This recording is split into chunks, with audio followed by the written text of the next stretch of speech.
ইসরায়েলে কোনো হামলা চালানোর মধ্য দিয়ে আমেরিকা কোনো শক্ত জবাব দেয়নি। তাহলে একদিকে ইসরায়েলকে সে লেলায় দিল যে তুমি যা খুশি তাই করো লেবাননে, আমরা একটু হালকা পাতলা তোমার ধমক টমক দেবো, তোমরা মাইন্ড করো না।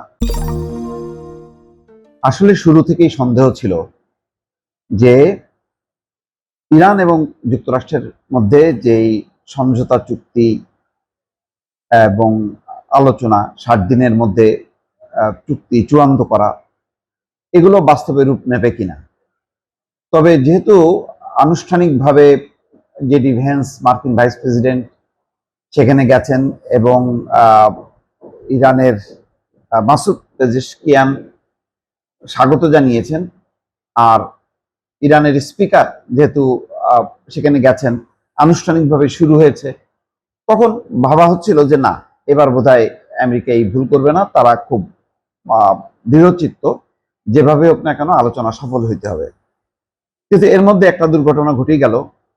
সেই দুর্ঘটনা, ইরান হরমুজ প্রণালীতে একটি তেলবাহী ট্যাঙ্কারে হামলা চালায়। যদিও ইরান এখন আনুষ্ঠানিকভাবে স্বীকার করেনি কেন চালালো, এটা কি তাদের নির্ধারিত রুটের বাইরে চলাচল করছিল এমন কিছু কিনা, তার বিস্তারিত ব্যাখ্যা পাওয়া না গেলেও সাথে সাথেই যুক্তরাষ্ট্র হামলা শুরু করে এবং সর্বশেষ অবস্থা এখন পাল্টাপাল্টি হামলা চলছে।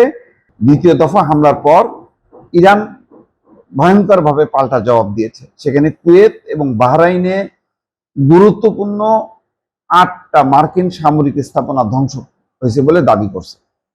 ইতিমধ্যে খবরে জানেন যে বাহরাইন, কুয়েত সহ কয়েকটা জায়গা থেকে আমেরিকা তাদের সামরিক ঘাঁটি ইসরায়েলে স্থানান্তর করছে। তার মানে আর মধ্যপ্রাচ্যের দেশগুলোর উপর ভরসা নেই। তো এখন যেটা ঘটলো যে প্রতিবেশী দেশ দুটিতে থেকে মার্কিন সামরিক স্থাপনায় হামলা চালানো হয়েছে। আইআরজিসি বলছে ইরানের ভূখণ্ডে যুক্তরাষ্ট্রের আক্রমণের জবাব হিসেবে এসব হামলা চালানো হয়েছে। মূলত এর মধ্য দিয়ে সতর্ক করে দেওয়া হয়েছে যে ভবিষ্যতে যে কোনো আগ্রাসনের কড়া জবাব দেওয়া হবে। এখন জবাব তো দেওয়া হবে। এই পাল্টাপাল্টি হামলার পর বা মধ্য দিয়ে জেনেভায় যে কারিগরি দল 60 দিনের লক্ষ্য নিয়ে 60 দিনের মধ্যে চুক্তি চূড়ান্ত করবে বলে যে আলোচনা শুরু হয়েছে, সেটা কি কেউ এখন আশা করা যায় যে এটা সফল হবে?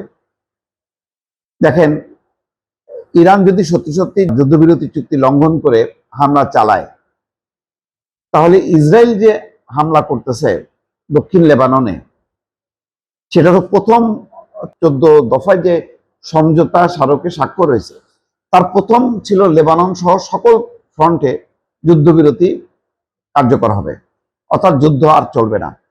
কিন্তু ইসরায়েল সাথে সাথে বলেছে যে ইসরায়েল এই যুক্তরাষ্ট্র এবং ইরানের যেই শান্তি চুক্তি হয়েছে তারা এর বাইরে, ইসরায়েল এটার আওতায় নয়। এবং তারা দেখা গেল যে প্রতিদিনই তারা হামলা চালাচ্ছে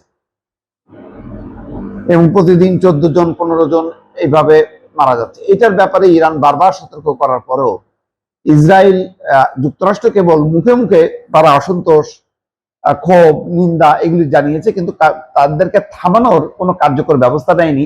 বা পাল্টা যেভাবে ইরানকে হামলা চালিয়েছে, তেমনি ইসরায়েলে কোনো হামলা চালানোর মধ্য দিয়ে আমেরিকা কোনো শক্ত জবাব দেয়নি।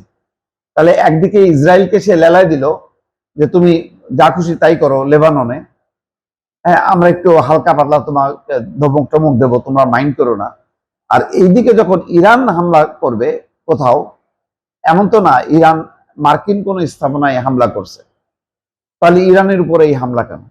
তার মানে সবগুলি খুব একেবারে ভাসমান, মানে হালকা, মানে কোনো কমিটমেন্ট নেই, দৃঢ় কোনো কমিটমেন্ট ছাড়া কোন রকমে এক ধরনের মুখ রক্ষার মতন করে এইসব চুক্তি, এগুলি বাস্তবে আসলে টিকবে না।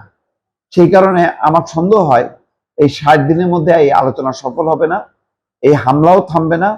আবার ওইদিকে লেবাননকে নিয়ে ইসরায়েল এবং আমেরিকা যে পরিকল্পনা করছে, এইটা হিজবুল্লাহ এবং ইরান মানবে না। ফলে পরিস্থিতি আরো জটিল অবস্থার দিকে চলে গেল শেষ পর্যন্ত।